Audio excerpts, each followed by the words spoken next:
माझे नाव प्रज्ञा मनोज निमसटकर. माझा वर्ग पहिला. मी सांगणारे आहे प्रयोगाचे नाव हवेला वजन असते.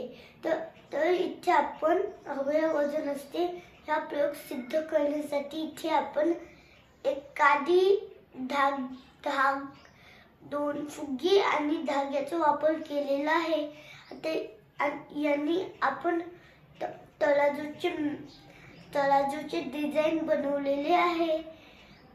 आता आपल्याला हे याच्यावरून सिद्ध करायचे आहे की हवेला वजन असते. तर आपण एका फुग्याला आता फोडून देऊ. तर आता काय झाले, ज्या फुग्यात आता हवा आहे तो फुगा खाली गेला.